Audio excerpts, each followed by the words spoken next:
Hello, everybody. Thank you so much for joining us today. I'm Cynthia Clarke, relationship expert and palm reading consultant, and you are joining us on Healthy Love. And I am super excited today because we have a very special guest. Her name is Annalisa O'Toole, and she is a professional life and relationship coach. And she also is an emotional healing therapist. And she's coming all the way from Georgia. Woohoo! So thank you so much for joining us today. Thank you so much, Cynthia. I'm privileged and honored that you called and requested our interview. I'm looking forward to learning from you as well. All right. Well, thank you. So let's learn a little bit about who you are, Annalisa. Why don't you tell us a little bit about your background? Okay, great.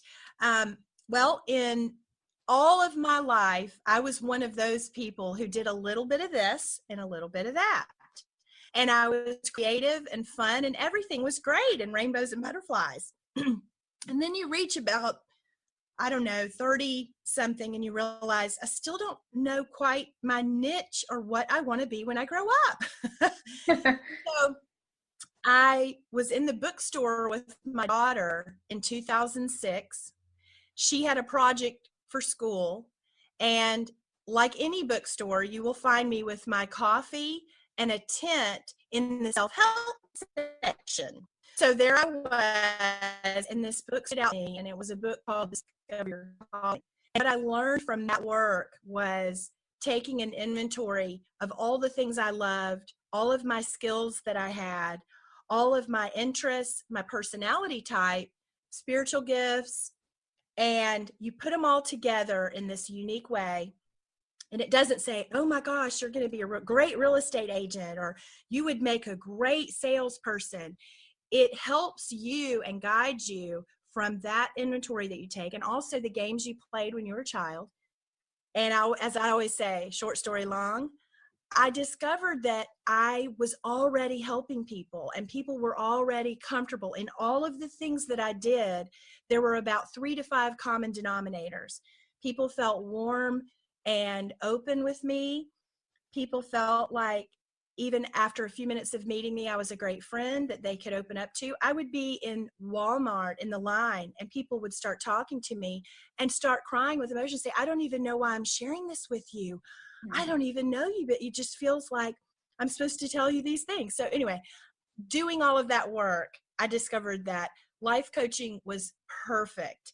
And I had a passion for that. So that began my going back to school. And I originally got a BA in Christian counseling, which led me then to realize I wanted to broaden my audience. And so I received a certification in professional life coaching, which then led me to really understand that our emotional health, it plays such a vital role in relationships, career, feeling good, feeling bad. So I pursued an emotional healing certification because it intrigued me. And I tell you, most of the counselors in the world are really still trying to overcome their own pain, and many haven't resolved that in the right way.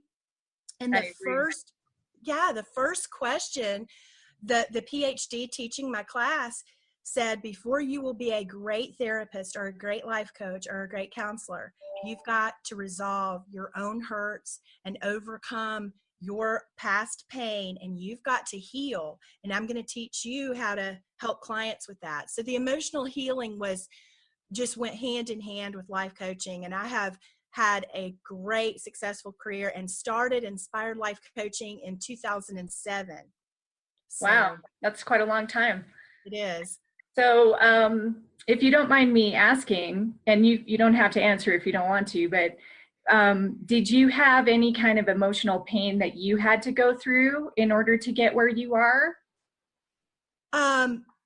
Not pain per se to get where I am in business. I think my emotional pain was early in childhood and through my adolescence, and then as a young adult, and then as a new mom.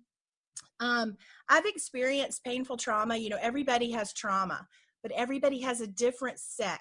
Mm-hmm. I call it having a different set of dysfunction in Okay. either their family or in their personal life. And so what was unique for me is as I was taking the class,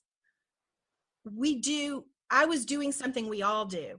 And that's we put ourselves in our minds, we put ourselves in that situation that we're learning about or listening to. Mm-hmm. Oh, did that happen to me? Oh, I wonder how that would make me feel, right? So as the professor's Mm-hmm. talking about that emotion and how to help clients, I was actually, and I told him this, coming through and working through it for myself. And so I remember it being an emotional time. But once I got through the class, received the certification, and had spent years helping others, I mean, I recovered from that emotional pain of my past, and it really allowed me and leveraged me to help others more effectively, if that makes sense. Yeah, it absolutely makes sense. Yeah, I think all coaches need to continuously work on themselves to be more Right, effective, and really also just to put themselves in a better perspective. right. I think that's really important.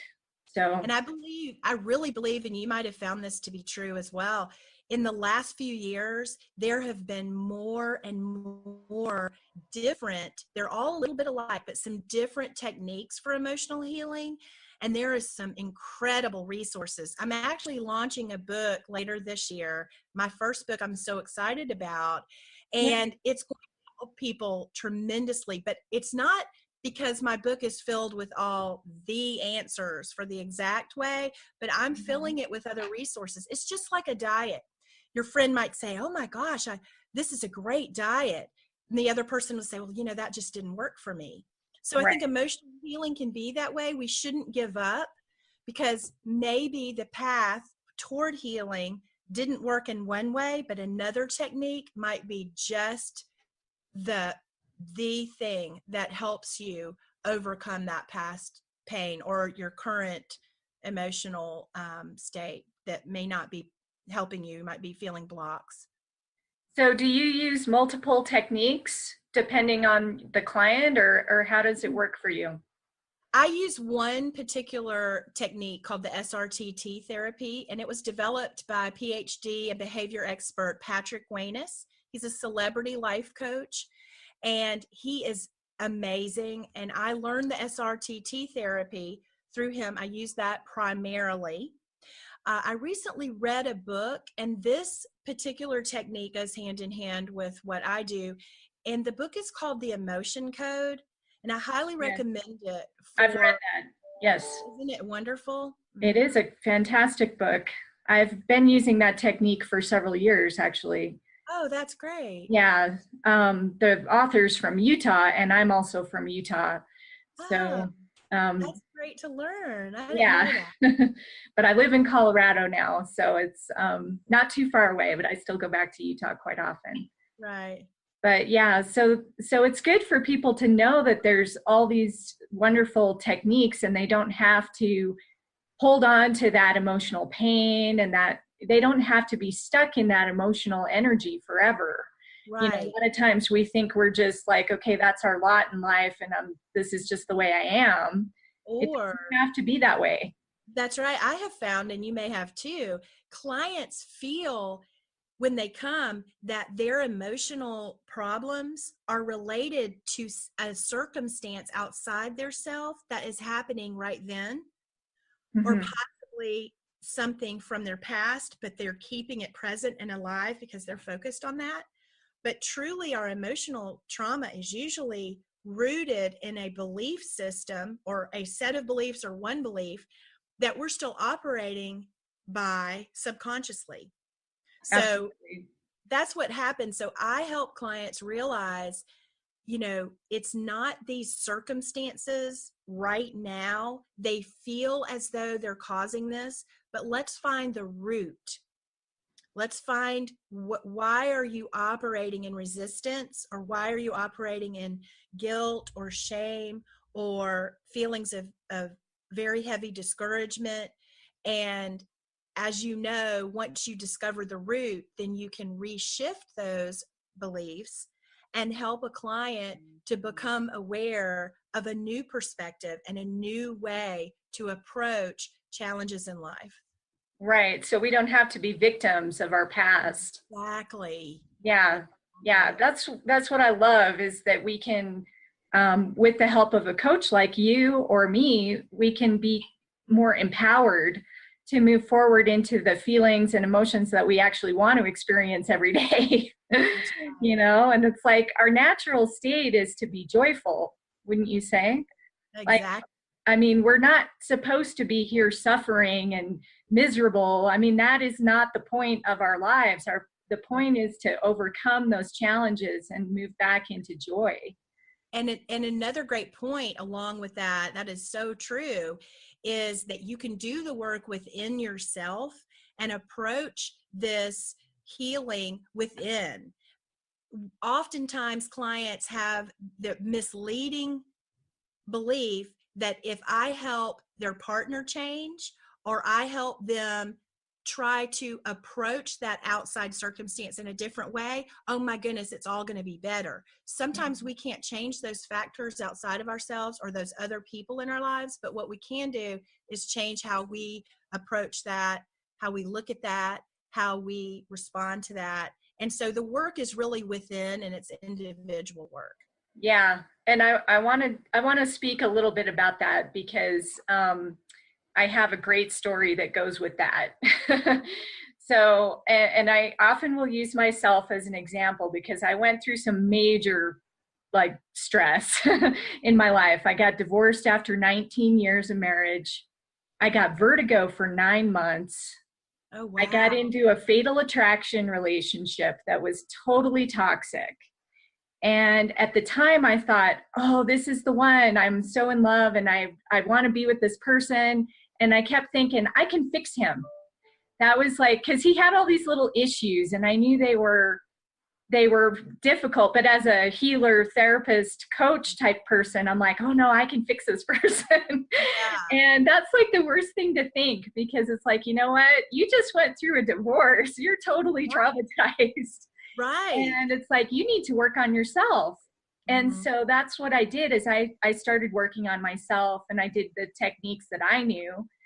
And it took a couple of years, but I ended up, that relationship just completely like split second ended. It was Wow. amazing how the universe was aligning it and setting it all up. And at the time I was like, oh my gosh, like all this work, and I'm just like, my relationship is over. Right. And what it did was it opened the doorway for my husband, who I'm with now.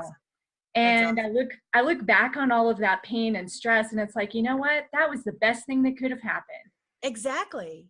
Yeah. Because you never, when you have a challenge, you never lose through the challenge. People want to focus on, but this happened.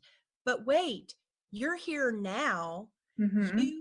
You would not be where you are today without the wisdom nuggets that you received having gone through that. Some people say, oh my gosh, like for example, I lost my firstborn child, and like you, I was married for 17 years, which that marriage dissolved. And like you, I must have been a loser magnet. I mean, whew. Yeah. And it took me a minute to gain the ability to do two things. And this is a lot of what emotional healing is about. One, getting rid of the lie that you can change another person. It's a lie that we believe for some reason. Mm-hmm. And second, the ability to come through that personal growth like you did, where you are able to set very healthy boundaries, and you know in a short time if somebody is supposed to be in your space and in your life for a moment, a season, or a lifetime. And very few are really chosen for a lifetime. But when you get strong and come through a really strong personal growth journey like you have and I have, Yeah. possibly go through that emotional healing, you are just a stronger person. And I like to draw sometimes a little stick figure, and there's two. There's the person holding all the balloons and then choosing which ones, no, this is not aligned with where I'm going. This one's not for me. Then there's the person, the balloons are so many balloons, like in the movie Up, that they're being lifted off the ground. So they're losing their grounding because Mm-hmm. taking everything that looks wonderful and deciding I'm going to control all these things, but they're getting carried away, literally, by Yeah. all these things because they have not found through a personal growth journey, whether it's life coaching, emotional healing, overcoming trauma, they haven't found that right grounding. And it's the root to what I believe gives you a positive, flowing life with tranquility and peace versus a life of stress and drama and past pain that keeps reoccurring over and over. Yeah, that's so well said. It's just so important for people to just take a look, just stop what you're doing for a minute and just look at who's in your life right now. What is Right. that person really doing in your life right now? And this is where relationships are so key. I mean, I think we learn from every single relationship out there. We really And do. it's like, is it healthy? Yeah. Am I getting the balloon that I want to take? Or is it the balloon that's like, oh man, this is a heavy balloon? And some balloons look so great. I know they're beautiful, They right? have bling and they have little things on them that make music Very and tempting. the ribbon and everything else. And then it's very, very hard. But the stronger you are in who you are and what you want in life, the stronger I believe a person can discern and know that something's aligned with their path and something's not. And another thing to learn in emotional healing, when you're emotionally healthy, you feel okay with and not guilty with letting certain people go. It's not rude. It's not unkind. It's just that you're setting those boundaries and deciding who you let in your close circle. I heard one time from a motivational speaker and I think an author, he said, we are all the average of the 5 people that we talk to the most. So if you take the That's 5 people, profound. right, you can put a little plus sign or a negative sign based on the energy that you feel when you're with that person and really take an evaluation, because are you being an emotional vampire or are other people being an emotional vampire to you? You have to protect your energy and protect the path that you're going. And you can be loving and kind to everyone, but there is a season in life when you're really working on your personal growth journey and you're working to be the strongest person inside, especially if a person chooses to go through emotional healing. You've got to evaluate those outside circumstances, the outside interests, and especially the outside influencers that you have. Yes, I totally agree with that. When I got married, I lost a bunch of friends. It was so interesting how they just dropped out. And then I really took a quick look at, like, hey, maybe they really weren't there in the best interest of my growth. Right. They were more feeding my fears and my stress and my, that whole fatal attraction period. So I blessed them and I let them go. And I just said, you know what, I'll make new friends, Yeah. and what kind of new friend do I really want to have? Well, I want to have meaningful, healthy relationships with everybody around me. And that's why I'm doing this podcast too. I want people to have that in all aspects of their lives. Right. And yeah, I realize that there's some people that you're, like if you're working or whatever, and you have a boss you have to deal with or whatever, who is maybe not your friend, but you can still have a healthy relationship with them. That's right. And and if you can't, then maybe you need to get another job. So that's another thing to look at. So but yeah, that's very well said. It's so good to look at who is in your life and what are the roles that they're playing and what roles are you playing for them, Mm-hmm. because sometimes you're the one teaching them a lesson. Right. I had an interesting client about 3 weeks ago. She came in, she was a wreck. She had troubled and ending and failed relationships for the last 10 years. She's a beautiful young girl in her mid 30s. She had a tragic incident where her very first husband and love, it was her high school sweetheart, he had committed suicide and she was just distraught. So it was a lot of trauma. But she asked me, what would be, if you could only give me one piece of advice going forward, obviously I'm going to come to you more, but what is the key to a great relationship? Why are relationships so hard? And what would be your strongest advice? I know you have a lot, and she's been coming every week for 6 weeks. You should see her now. She is thriving. I mean, new job, new house, moved out from her family, overcoming the fears. But that one piece of advice I gave her, I think made a big difference. And it was this. I said to her, do not emotionally connect with someone until I know there's this attraction. We all do what we did when we were teenagers. We go with that infatuation and that chemistry that's there. And we think because of the chemistry, it's all going to work out and it's going to be rainbows and butterflies. And really and truly, I believe that each person needs to meet someone new and approach that not as a future possible soulmate, not as a future relationship even, but that's a new friend. And just like with any friendship, you're evaluating slowly their value system, their priorities, what they put first in their life. Are they a healthy person?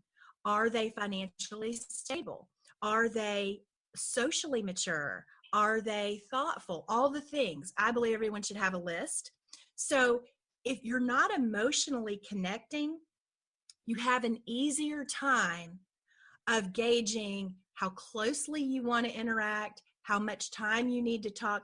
And if someone is disrespectful about your boundaries at the beginning of a relationship, maybe they're looking for Miss Right now instead of Mrs. Right, and you determine this, that's not someone who would probably respect you later. If there's a respectfulness for your boundaries in the beginning, while you're keeping a little distance and in an evaluation period, you're probably going to have a strong respect level later on. And so the biggest mistake I think that we make in relationships is connecting too quickly and too fast and making assumptions. And again, guess what that leads to? The belief that, oh, that little red flag, oh, that'll be okay. Well, I'll help him work on that. Or the guy might say, oh, I'm sure she had daddy issues. Well, I'll help her with that, is what a guy would say. Right. Well, not good. Not a good recipe for, right. No, it sets you up for a lot of heartache. So yeah, that's really great advice. So yeah, people need to slow down. Right. That's the biggest mistake I see. They fall in because of this great, they have fun together. The person gets them, they laugh together, but real signs of a deeper character is spending time. And that can't be in one day or 2 weeks or even 2 months. It takes time to develop your discernment and understand. And I always teach clients to have a list, your must-have list, your red flag. I agree. Yeah, I'm a strong proponent of setting intentions as well. Right. Yeah, You know, it's good. In business, they gauge their performance. If you have a business and you're on Google, it'll give you the analysis of your performance. We take our cars in. We want to make sure there's no recall. We want to make sure the oil is changed. So why wouldn't we do that with relationships? People just take for granted that because they love them and they have fun together and there's that chemistry and possibly the whole butterfly feeling that it's all going to work out. And more evaluation is needed if you want a happy flowing relationship. You want to make sure not just evaluating them, but a person needs to know who they are and where they're going. How will you know if that person is right for you if you haven't discovered your calling or you haven't overcome that post-traumatic stress syndrome, or you haven't established a real purpose and know, one of the questions I asked after my divorce when I was dating is I would ask my date, so where do you see yourself in 5 years? Oh, the answers I could tell you. We could be on a comedy podcast with that. Yeah, we could. That sounds like you'd get a lot of fun answers there. Yeah, that sounds perfect. I mean, all fantastic advice. Thank you so much for sharing all of your wisdom with us. Thank you. I would love And to talk more in the future with you. so tell us, how can people get a hold of you or reach you if they want to book a session or get coaching from you? How do they do Oh, that? great. I have a website, and it's askannalisa.com. So easy. The word ask